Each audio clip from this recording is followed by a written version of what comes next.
Welcome to Travel Stories on the Mileonomics Podcast Network. For episode 20, we celebrate the holiday that we all know and love, Halloween, with travel horror stories. Perhaps not the most horror that you're thinking. We're not talking, Freddy Krueger or anything here. But these stories are definitely where travel went wrong. So, Tom, I'm excited for this episode. We like to say that there's no B-sides on social media. And the reality is I think we like to share the B-sides here on the Travel Stories podcast. Wouldn't you agree? Yeah, I would agree. I think this is some of the things where, again, hopefully, people can learn from some of our mistakes. It's not all perfect. You don't get to be an experienced travel person not encountering, some travails in your travel. Exactly. And no matter how much you research, you can do a little bit of research and you can avoid the, the tea scam in China, where Chinese come up to you and ask if they can practice their English with you and then invite you to tea. And then you get the big steep scammy bill afterwards. Have you had that happen to you? I don't think it's truly happened. But when my wife and I went to Beijing with my mother-in-law, I kind of hung back a little bit. And my wife, who very clearly didn't fit in. She was in a bright red jacket. And my mother-in-law was in a bright green jacket in Beijing in wintertime. They were walking and I was just sort of trying to fit in I think I had a blue sports jacket and a hat and just trying to, I try to play the look low. We don't fit in always, just because of the nature of how we look. Well, try being an Asian guy in maybe Africa or something like that. That's not exactly, you kind of stick out there too. Yeah, no, fair point. But a gentleman did walk up and start talking to my mother-in-law, and my mother-in-law is a very polite and social person, and so I sort of let it play out for a little bit, and then when he started pointing to go off the path that we had decided, I kind of stepped up and said, "Hey, I think we want to continue on straight," and the person just slinked away. So, whether or not it was that tea scam or something else, you can research some of those, but even with that, I think there's a lot of different cases where no matter all the research you do, you're still going to run into, whether it's a scam or another horror story, so to speak. Yeah, you got me thinking because, there's at least two times, fortunately, I was not scammed, but there was at least one time I feel like I was in Thailand near one of the temples and somebody came up, was being extremely friendly. They're walking with us, they clearly wanted something. So I think that could have been an instance where, had you engaged with them, had, they might have invited you to their house or they might have took you somewhere and we didn't end up doing that, but, that's definitely something that I recall while in Thailand just thinking, this seems like a setup for a scam. So I did have my spidey sense was up and I had a little bit of a trepidation around some of the interactions I was having near a tourist spot. And then, I think there's also in Paris, I remember some random people were like, "Hey, you want to check out some fashion stuff?" And I'm like, hold on one second. Yeah. Yeah, I don't think I need to be offered a deal on a suit or some piece of clothing, on the street. I think this is probably a little scammy. So I didn't engage them. But that's the kind of stuff that I think I was able to avoid. But, strangely enough, speaking of your Chinese tea scam, there was a time that I was scammed. It was in China, not Beijing. It was in Shanghai. And that's probably going to be one of the first travel stories, horror stories here. I was flying to Shanghai a couple years ago. I was actually had a nice little flight into Pudong International. And I got to use the lovely Pudong maglev. I don't know how many of you have taken that, but it's pretty fun. It gets up to about, I think, close to 400 kilometers an hour at top speed, although a lot of times it's slowed down a bit. But it doesn't actually drop you off in central, Pudong. It kind of drops you off at this one maglev station, which then you really do need to take a taxi or a subway to get to kind of, where most of the hotels are. And I'll have to tell you, getting off an international flight and looking around that maglev station, trying to navigate myself with the poor signage that they had, everything in Chinese, I failed. And I failed big time. So I'm circling around the station a bunch of times and I see, oh, there's a taxi right here. So I'm like, okay, of course, being gullible and not being a routine Shanghai traveler, I get in this taxi. I stick my bag in the back of the trunk and I get in this and it's like, okay, I need to go to the Park Hyatt. So off we go. Everything seems normal for a little bit. And the guy drops me off well before the Park Hyatt. I'm like, wait, this isn't the entrance to the Park Hyatt. What's going on here? Well, of course, I'm being shaken down for an exorbitant ride here, and he's got my luggage in the trunk, and I need to get my luggage out of there, and he's not going to open that up until I give him a lot more. I think it ended up costing me like $30 or $40, which is well above market for a taxi ride to the park guide from the Shanghai Pudong maglev station. I realized, oh, damn, I'm being scammed. Oh, well. So I just pay the guy, and never again will I do something like that. Well, and that's the challenge, right? We like to go to nice hotels, but by getting a taxi or an Uber, going to those nice hotels, it's also telling, it's sort of conveying to the driver, hey, these folks might have money. And I sometimes think that opens us up a little bit more. But yeah, taxis and just car transfers in general are one of those things that I feel like it's just so easy. We were in Doha a couple of weeks ago, and I was tired. We had kind of gotten through customs after, ironically enough, doing some lounge hopping. Since we were as one does. Yeah, exactly, as one does. So, had a few drinks, had a nice meal, a couple of nice meals, and probably more than a few drinks. And we get out, and I'm trying to navigate the Uber app and trying to figure out, okay, what door am I going to go out of Doha Airport? And this guy, kind of steps up. He's like, Uber? And I'm like, yeah. And I'm already skeptical, but I'm tired, right? Mm-hmm. We had gotten off a 12 or 13-hour flight, and then we'd spent another 3 or 4 hours in lounge hopping. And he's like, oh, I will honor that. And so we walk with him, and we get to his car, which is not an Uber XL, which is what we were looking for. And I'm like, yeah, so you got to do this through the app. He's like, oh, no app? He's like, no cash? I'm like, no. We're not doing this. Like, we were at the car, and then I'm like, you know what? I just wasted 5 minutes of our lives, probably 10 close to, because we could have been in an Uber and on our way. But I smartened up, and I got us back onto the right path, and we Ubered. But there's a lot of times where that's not the case. I mean, there's a lot of times where, there are different tricks that might work and might not work out.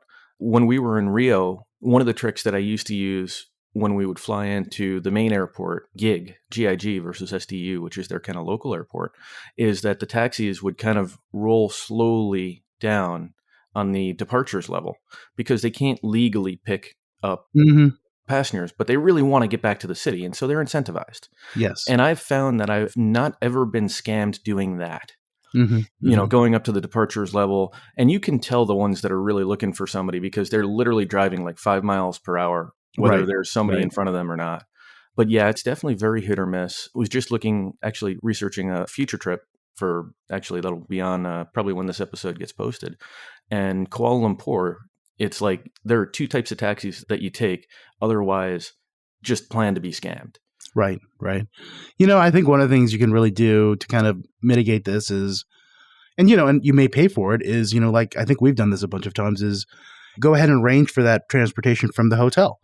And, you're going to pay for it. It's a premium service. You got the placard and everything, person waiting for you. But just as you say, you're just really susceptible after an international flight. I mean, you're tired, you're jet lagged, no matter how nice the premium seat was and how well you might have gotten a little bit of sleep on the plane, you're still in a foreign country potentially, and your senses and your state of mind may not be at its 100%. And you got to go through immigration and so luggage. Even if you come off perfectly relaxed, you've still gone through some stress, some stuff where you're just not 100% comfortable with. Yeah. And I love how you said that about, arranging that airport transfer. There are 2 things that I probably have observed in the last 5 or probably say 7 years from a travel perspective that we do. And I kind of call it, lifestyle inflation, right? Some people, they like that Starbucks latte or something else. For us, if we park at the airport, we park in the garage because I want to be able to walk to the airport, my home airport, whether it's BWI or Dulles or Reagan National. And more often than not, I will arrange for a car. Sometimes I'll even arrange for the car through the hotel. And the irony about that is like 2 or 3 times I've been really surprised with the quality. This most recent trip, same as the Doha, we took a transfer to our hotel in Cairo, JW Marriott. $25 cost round trip. And I had somebody that met us before immigration. I gave him the $75 for the visa on arrival. He put in on our passports himself, and he pretty much escorted us all the way to the car.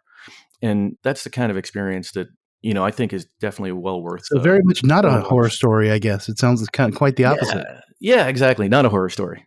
But we got to Yeah. get back to the horror stories. Yeah, I guess Um, so. But I would just say one final thought, if you don't do the hotel transfer, and you're in that foreign country, the other thing you can look out for sometimes are some of those taxi or ground transportation kiosks in the kind of the arrival area. I mean, they're not always going to be good, but sometimes those are good too. I know we did that in SDU, I think, because we were kind of like not 100% sure where the Uber was going to be. And again, we probably paid more than Uber on that one, but we got a flat rate. We knew what we were going to pay. So, the likelihood of getting scammed after that gets a little bit diminished, especially in some of these foreign countries.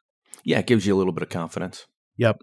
So I guess the next horror story is unfortunately one where I was relieved of some of my assets and some of my material in Europe right after a cruise. So, and we might have mentioned this previously, but this is probably the worst example of, or worst horror story of theft that at least I've experienced.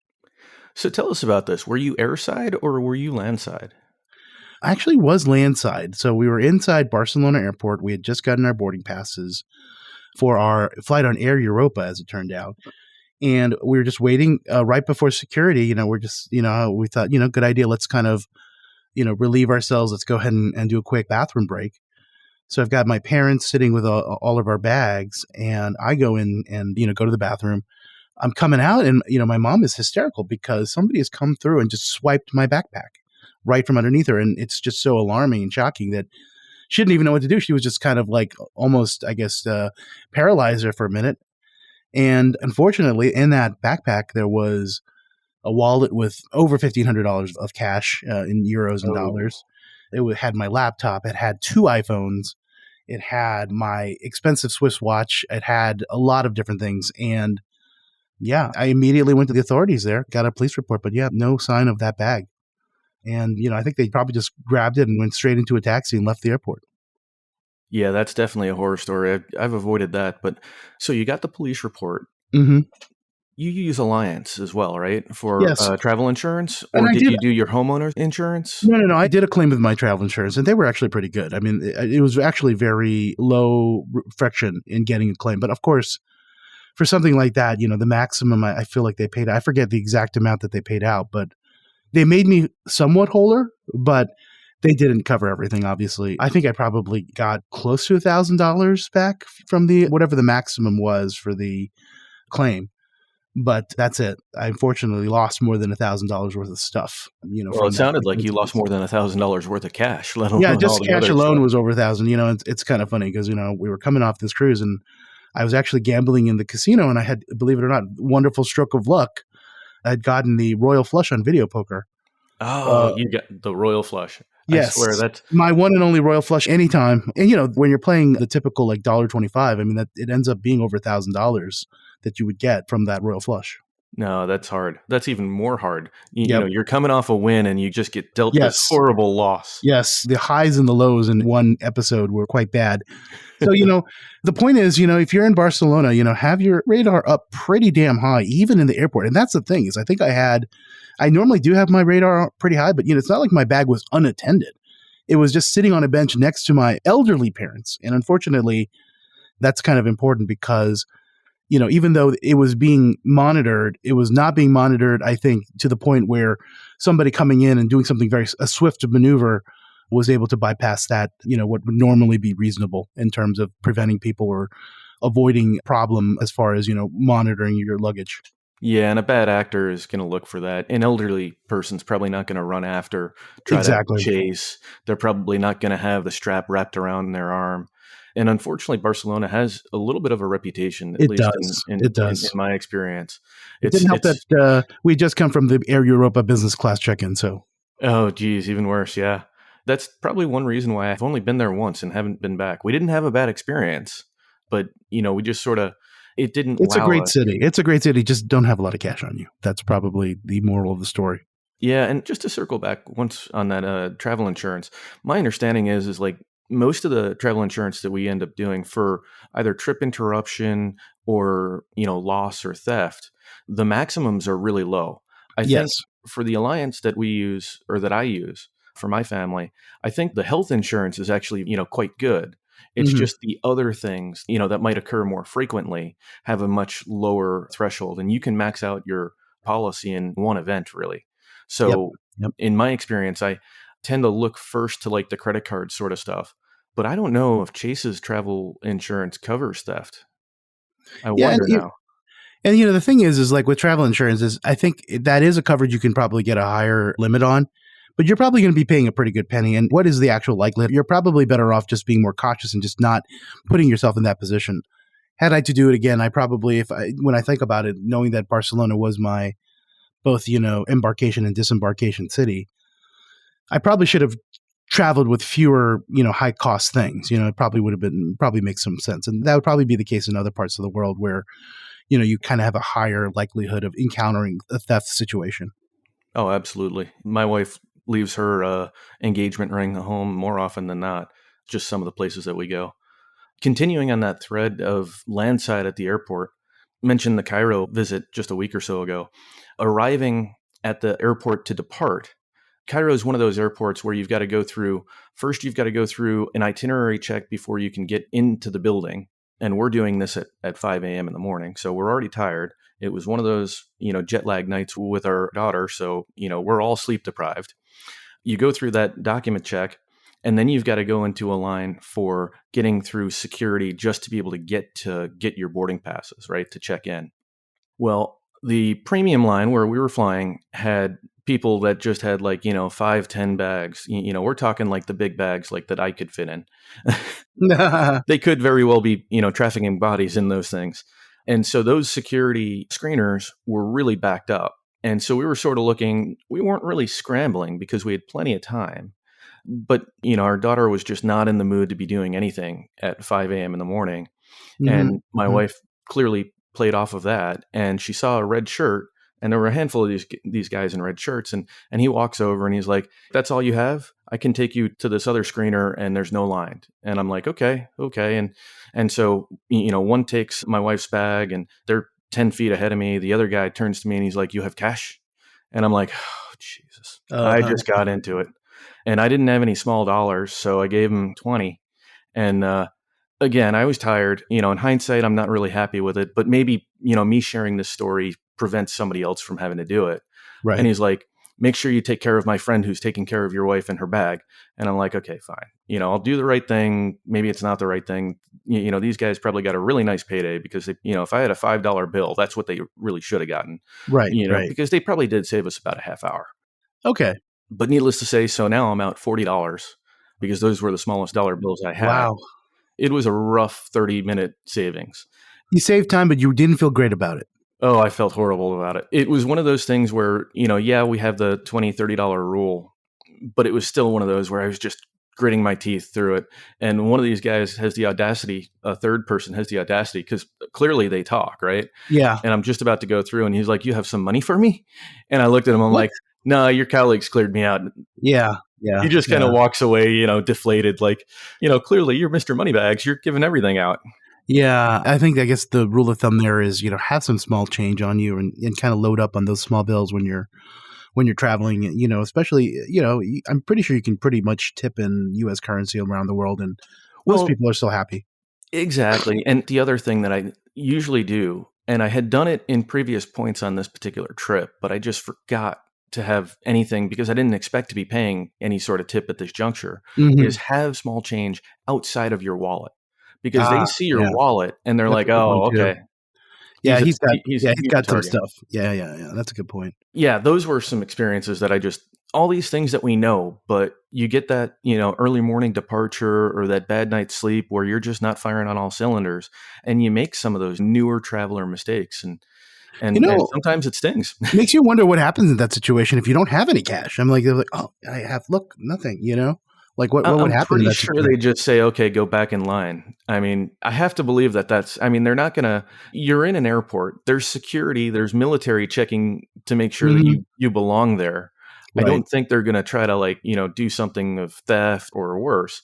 I think it's one of those. Well, you never know, I mean, again, I go back to my Barcelona situation. I think there was, you think you're safe landside in an international airport. Have your shields up, even if you're, kind of wondering if you're in kind of one of those safer places. It's such a great point. I mean, we think that we're an air world and everything's going to, be super streamlined. And And in some of these countries, and I'm sure there are experiences even here in the US that happens. There was a video of a TSA guy who just sort of, slid his hand into a backpack on camera. I assume he's been prosecuted. Mm-hmm. And pulls money out of somebody's backpack or pulls something out of a backpack as they're going Yeah. through security. Yeah. They're bad actors everywhere. I mean, I think the problem with us in particular is, the airport's like our second home, right? It's like for some of us, this is the area where we thrive and we enjoy it. So again, sometimes, you have to calibrate a little bit because, you can still enjoy the place, but, just have your eyes and ears open, right? Yeah, absolutely. Let's move across that security threshold and move airside. Oh, yeah, let's do it. Now we're in a really secure place, at least I hope. These are hopefully less likely to have bad actors and stuff, but stuff still goes wrong, doesn't it? Unfortunately. And I would offer that the impact can sometimes be even greater once you get past that security threshold and you start dealing with, I think you've got a misconnect problem. Yes. So this is a kind of cautionary tale here. One of the things that we do often is, again, most of us are maybe a little bit higher than novices. And so we'll do some more advanced things like reposition ourselves to kind of find a good fare, even if it requires just a little bit of repositioning, from some close by cities. I was in this situation and, I was doing a little bit of Delta flying and I'm thinking, you know what? I think Delta's pretty reliable. They're not going to cancel or delay me, aren't they? Dun, dun, dun. They did. Famous last words. I knew this was a risk. I knew this was going to be a possible problem, but I was like, I'm going to go ahead and just give myself, an hour at SeaTac to, basically transfer between Portland to Seattle flight and my Seattle to JFK flight. And so normally, and of course, I made those plans and I made that gamble and I came up and I failed. So I have to ask, just because, when we talk about those things, usually we look for what's called the minimum connect time or the MCT, Yep. Just to inform whether or not we're being really aggressive or just only somewhat aggressive. Right. What was the MCT for Seattle at that time? Do you recall? I don't recall. I'm pretty sure it was greater than the MCT because, I've had under hour connection times in SeaTac on Alaska Airlines or on, where both flights are on the same carrier. But in this case, I don't think MCT is really your standard here because, the problem is the airline you're connecting to has really no responsibility whatsoever for another carrier's delay, right? Yeah, that's a fair point. And I just look at, what the MCT says to think of what's the art of the possible. But you're right. You have zero protections. Your itineraries are not linked. The one itinerary doesn't even know that you're coming in from someplace else. Exactly. And that's exactly the situation here. I should have known this was actually a little while ago. This was back in 2016.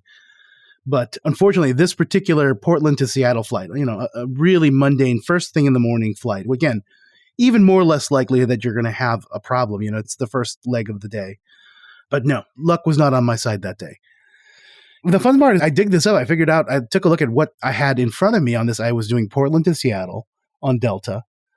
I was doing Seattle, JFK to Rome on American Airlines, and I had booked a coach ticket that had already cleared. My SWOOS had already cleared. I'd already been booked into business class for JFK to Rome.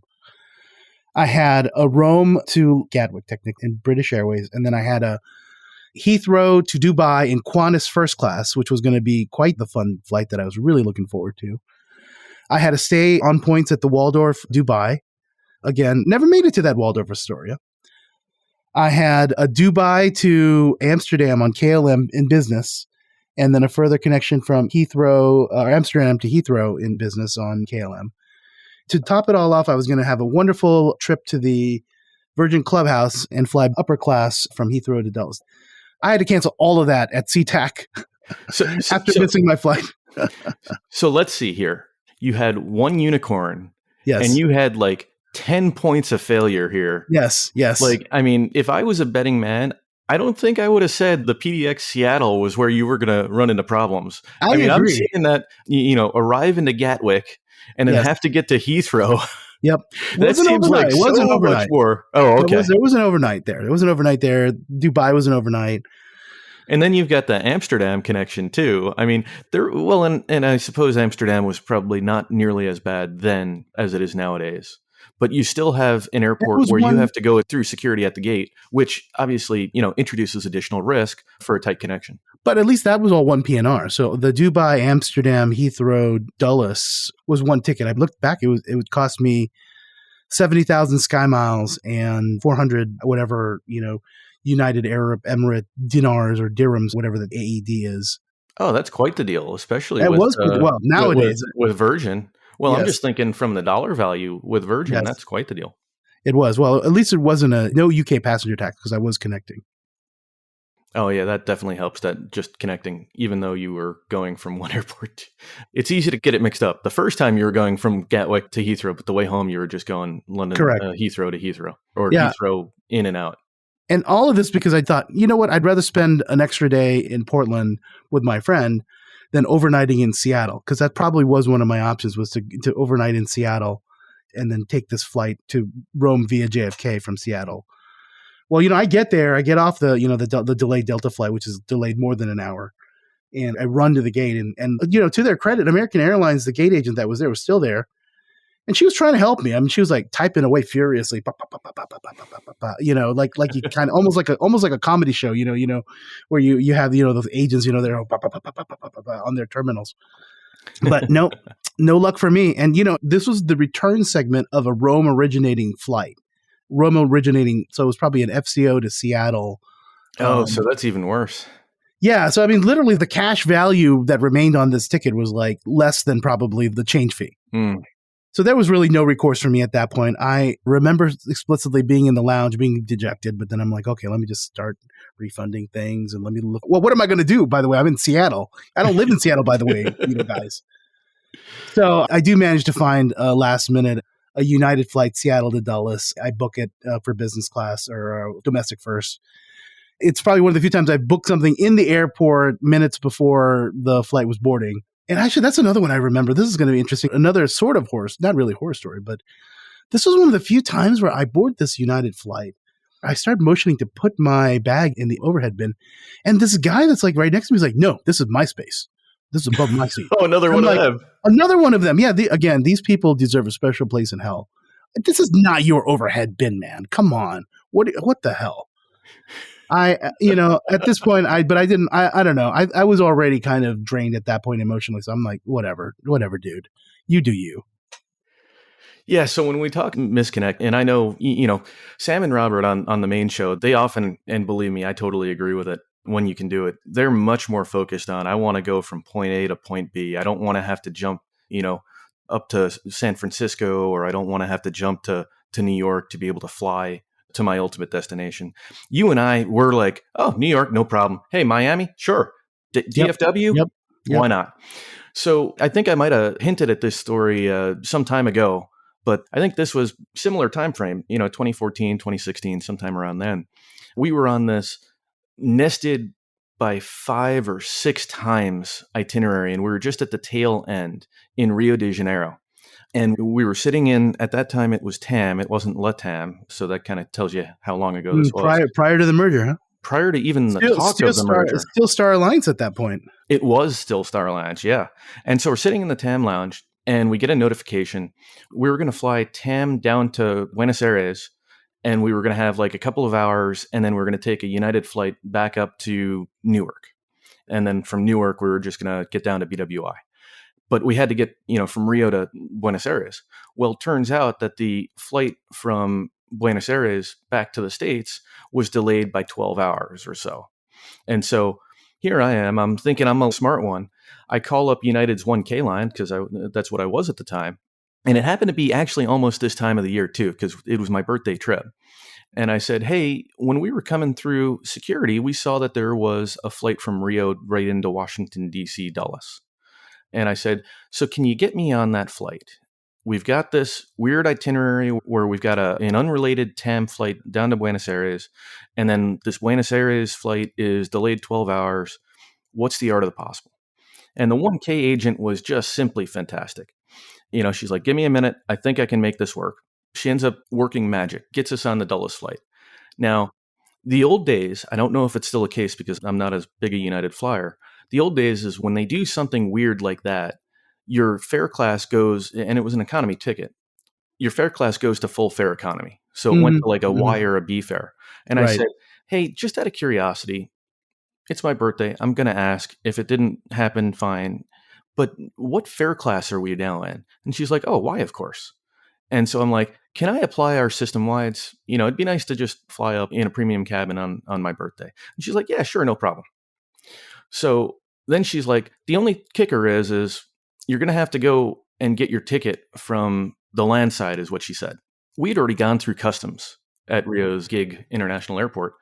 And so now I've got to negotiate with the customs guy, explaining to him, hey, we've changed our tickets. We're no longer going to Argentina. We're going to the States. We got to go to the United office. We get to the United office, and the gentleman there looks at me square in the face and says, yeah, that flight's not going anywhere. So I'm like, okay, well, you're going to get me home somehow, right? And so now he starts spouting out options. And the av geek in me is like, that scene of Zach Galifianakis from, I think it was Hangover, where he's got like all the different equations in his head. The guy's like, okay, so I can fly you to Sao Paulo, and then I can fly you from Sao Paulo up to Newark on United Metal, or I can fly you up to JFK from here on TAM Metal, but then I can't get you home from TAM, from JFK, so you're on your own. And like I'm like mentally going through trip reports, and I'm like, what kind of business class cabin does TAM have? And I'm looking at a 767. I know that's the 212 configuration, the old Continental business first thing. And finally, we ended up doing the Newark one. Well, wouldn't you know, we finally get through, and we get on a 777, which was supposed to be the flight going to Dulles. And all it does is the Sao Paulo route. And then, and so we get to Sao Paulo, and we finally do get that 767. By the time we got there, it was just like, you want to talk about being spent. We were just beyond spent. But we turned a potential horror story of having to figure out an overnight hotel in Buenos Aires, plus the fact that you're coming from another country. You've got all those different pieces. And we narrowly avoided all that pain. So maybe not the most horror of stories, but the fact of just recovering from all that, having to go back through customs to be able to get back into the country of Brazil, and then having like you think you've got the answer, and then have the rug pulled out from you twice. Yep. It was gotta be flexible, and the nice thing is, most of us nowadays, whether you have Expert Flyer, or you're able to do your own searches, or even use some of the the other award search engines and such, have options. Give agents options, because in some cases they've got better systems than you to be able to figure these things out, and sometimes it's the other way around. And you can utilize your knowledge of air travel to your benefit and try to find a situation that is maybe not so bad when you do run into those schedule changes and IROPS and things like that. But that does happen all the time, right? It's part of air travel. It does. And the reality is the way that we typically travel, we're much more at risk to it. And I think because of it, we put ourselves in that situation, right? We're the ones that go out of our way to fly the best equipment. So it's usually sometimes the most indirect route that we're flying, and intentionally putting ourselves at risk. Yeah. So I got one more for you. We did August of last year. This is another one of those repositioned for that great fare. We found a really good business class fare on Air France sold by Delta. We were sitting on like $5,000 worth of Delta gift cards. In fact, I still have some. That's how crazy these Delta gift cards were. So ended up getting this. I mean, we're talking last year, I think it was like $1,600 or $1,800 in business class per person on Air France from Toronto to Paris. Pretty good fare normally, really good fare during the high time of revenge travel. And so we end up flying up on Air Canada at a BWI. Our Air Canada flight was delayed not 1 hour, not 2 hours, but 3 hours. And we had given ourselves 4 hours in Toronto, because we knew we were going to have to go from, I think it's Terminal 1 to Terminal 2 or 3. It was, from the Air Canada terminal, we had to enter Canada and then zoom over to the other, I suppose, the other international terminal or the other terminal, and clear security and everything there. And of course, Air France was like the farthest possible gate. Of course. This was one of those cases. I mean, I don't think I've ever been sweating on fearing of actually missing a flight. This one was probably our worst. It was such that my wife, as she's pushing our daughter in the carrier, the carriage, is negotiating with the people in front of us in the customs line and then in the security line, and just figuring out, like, I've never seen her do social engineering so magnificently. I mean, had she not been able to do that, we would not have made it. So she gets us through the vast majority of customs, and we get into the country, and we make it all the way to security, and we're like 3 people away from security, and like they already started boarding. And so my wife very politely asks the couple in front, explains the situation, and they're like, "Oh yeah, our flight's boarding too." Well, there's a wheelchair in front. So there's a wheelchair in the kind of go position at security. And then there's a nice older couple, behind the wheelchair and in front of this other younger couple. And so my wife very nicely steps past the couple and says, "Our friends and us are trying to get to our flights. They've already started boarding and just wondering, can we just sneak right in front of you to get through security? I mean, it would just mean the world to us." And so of course they're very nice. And they're like, yeah, they stepped aside. They let all 5 of us through. And this couple who didn't know us from Adam, they're like helping us get our bags on the conveyor. And, they're helping us. We're all kind of working together, and we get through. And of course, my wife's bag gets pulled for additional screening. Of course it does. I've got the baby in the stroller. I've got my bag. I've got my backpack on. She looks at me. She's like, "Give me my passport and boarding pass, and you guys just go." And so I've never run through the airport like that. I never have. And we made that flight. It was very tight to make it, but we actually made it. And so now every time that I see one of those amazing flights out of any of the Canadian airports, which, I mean, we've talked about it on the show before. Yes. Yeah. Nowadays I look and I think to myself, yeah, the juice isn't worth the squeeze. Yeah, I think positioning to Canada is a tough one. I actually have one of those flights. I might need to call and see about changing it. But I guess in your case, this is more of an action thriller than a horror movie, right? But when you think about how close you come. Yes. I mean, the difference between action and horror is like 3 minutes. This is true. This is true. I probably have one better on you, one where I actually was delayed. And this one was interesting. This was probably one of the only flights. Well, I'll get into it, actually, if you don't mind. This absolutely. This was probably, I think, one of my longest delays. And the funny thing, it was multiple incidents of delay. Because it started, I was on a multi-leg flight to Hawaii, and starting at Reagan National Airport. And this was a couple of years ago. I was actually flying, I think, Northwest at the time, and I was in Northwest. Oh, just a couple of years ago with Northwest. Just a couple of years ago. When was that merger? Oh, God. Yeah. Well, that's a good point. That was quite a while ago.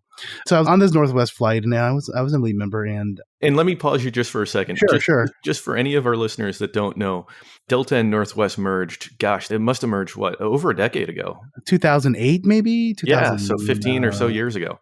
Yeah, this was okay. Mind you, this is a while ago. Okay, back to the story. Yes.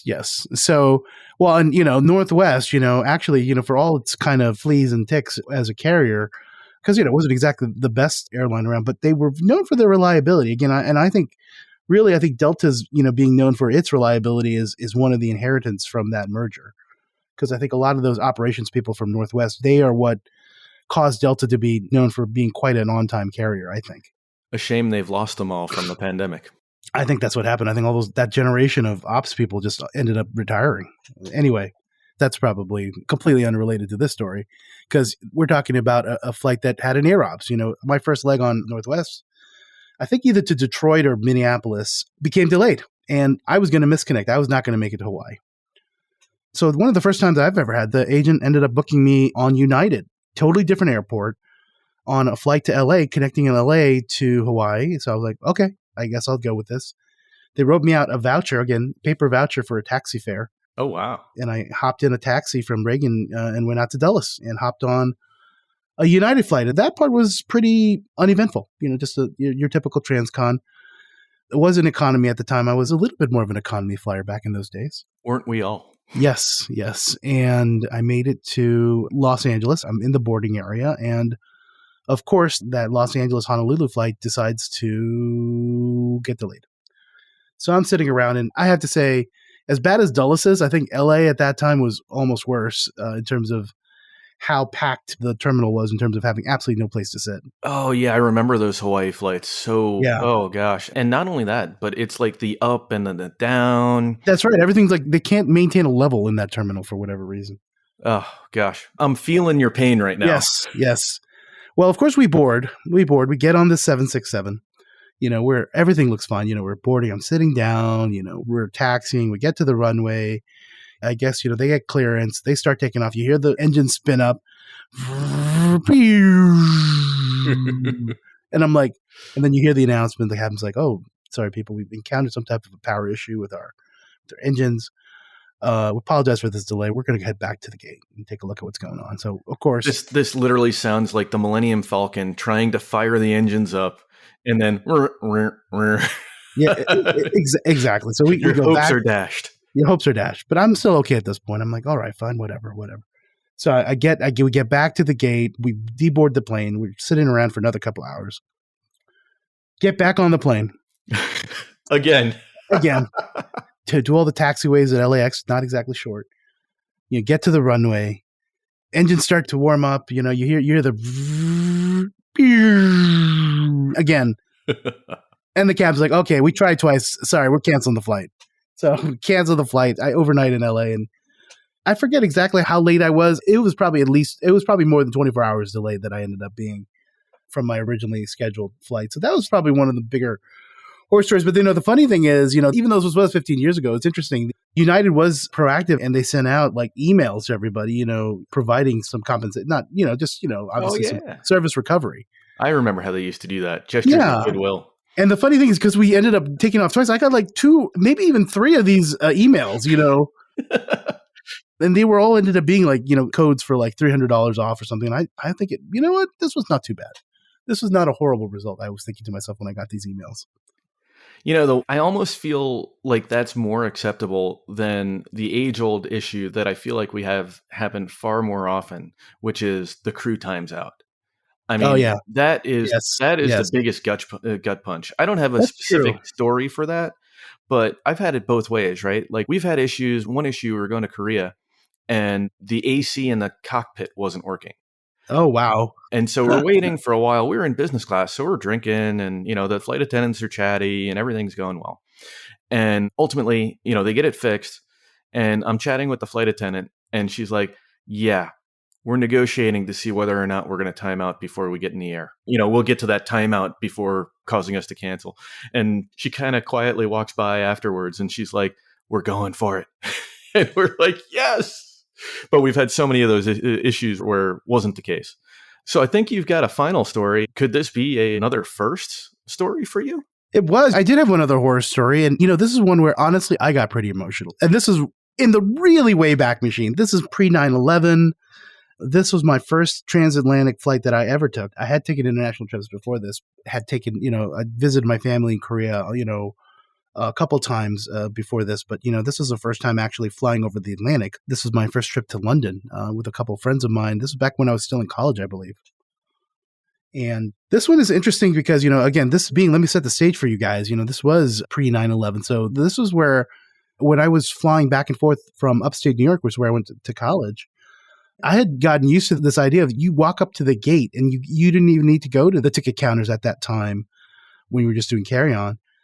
Believe it or not, that used to be a thing. You could literally get into security not having a ticket, walk up to a boarding gate and be like, hey, I'm on this flight. And they would just print you a ticket if you had a reasonable ticket. And I was used to this. I didn't realize that international flights had different check-in times at this time. Because, I was like, oh, I'm this college kid, and I'm like, I've been in an airport. I know how these things work, So I'm walking up to this, international gate and like, nope, sorry. Yeah, we can't check you in. You're too late. I'm like, what? I had missed the cutoff time for check-in. And I was just devastated. I mean, my friends were on this flight. I'm basically losing a day of this lovely like London trip we planned together. I am like totally devastated. Fortunately, one of my friend's fathers had driven them to the airport, was still around, and he was there to be able to drive me back home. But what a horrible situation that was. And it was kind of everything was conspiring against us or me, because it was like my dad, who is normally like, a speed demon, for whatever reason, he was like driving like super, super slow. you know. Oh, no. And then, of course, my lack of understanding on how these international flights work, there's an earlier cutoff time, that worked against me. And yeah, I just remember, being pretty much close to tears walking home. I miss my flight. I'm going to not be with my friends. I'm going to miss a day in London and all this other stuff. And so deflating. So deflating. But, I made it there the next day. I was actually on one of the United being I think they were talking up the 777s at that point because this is first couple of years, I think, of the 777s being released and United being one of the launch customers in the United States. So I just remember having the nice, 777 flight over there and, everything else was fine. It's just you learn from these things, you get all these horror stories, that's probably the big theme here is, be flexible, learn from your mistakes, learn from all these bad experiences and, hopefully you don't repeat them, Oh, yeah. Yeah. So I wanted to close it out with two quick little stories. Well, one honorable mention and just a quick story. And I'll have to find the episode, but talk about devaluations. Many years ago, I think it was 2016, 2017, I had planned a trip for my father's 70th birthday, father, brother, and I.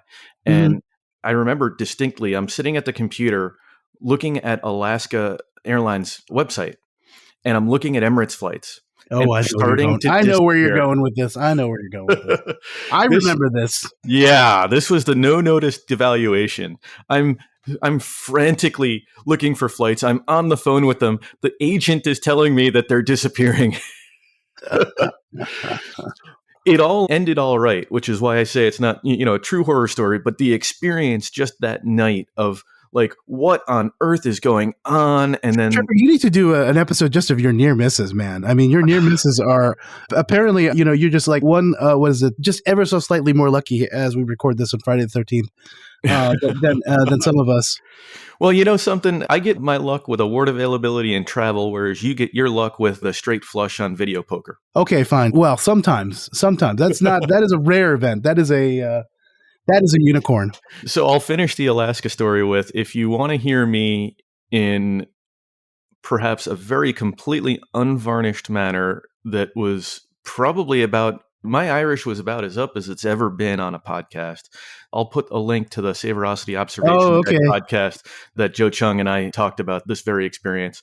I think Joe still remembers that experience. I remember, I was maybe like 5,000 Alaska miles away from that threshold to be able to book, EK first. And oh my God, when that devaluation happened, I was just like, come on, guys, talk about bait and switch, man.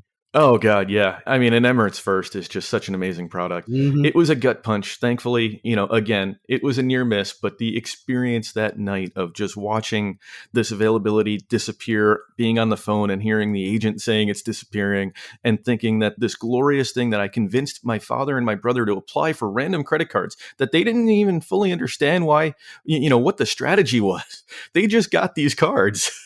Because I said, hey, we'll have a really fun trip and we'll fly Emirates first. I think the moral of this story is, book first, ask questions later. I mean, I think totally. I had that recently happen to me too. I was like, I was not thrilled about this one trip until I couldn't book it anymore, and when I went to go look for it, it was gone. Nothing will deflate you, in your award search more than finding something which you are kind of on the fence on. But then the minute it's gone, you were totally wanting it from the get-go. You didn't realize it. You just snatched defeat out of the claws of victory. Exactly. Nothing hurts as much as finding an award trip that kind of works and not having pulled the trigger and being too tentative. Oh, absolutely. And then just an honorable mention, just because we don't know how much of a horror story this is really going to be, but I think a lot of us looked at the news in early September. And we've tried to avoid talking about it on this podcast because everybody else is. I was going to say, wasn't that a little bit of a badge of honor? We were going to be the one podcast that didn't talk about all the SkyMiles craziness that happened in September. I know. But I just feel like when we're talking about horror stories, for a lot of people, that was, hey, I'm getting rid of credit cards. I'm getting rid of stuff. So we'll just mark this as honorary mention. I mean, I think SkyMiles has got to be like the Friday the 13th or the Purge or Saw or one of these, Halloween, one of these horror story trilogy or not trilogy, horror story, dynasties out there. They're the perennial offender on cuts and cuts and cuts. I was just going to call him the Grim Reaper, but yeah, the perennial offender works. Yeah. Well, that's the show. Thanks for joining us, and we hope you enjoyed listening. Yeah, so if you've enjoyed this episode, consider becoming a Milenomics Patreon member and get access to even more in-depth miles, points, and travel content.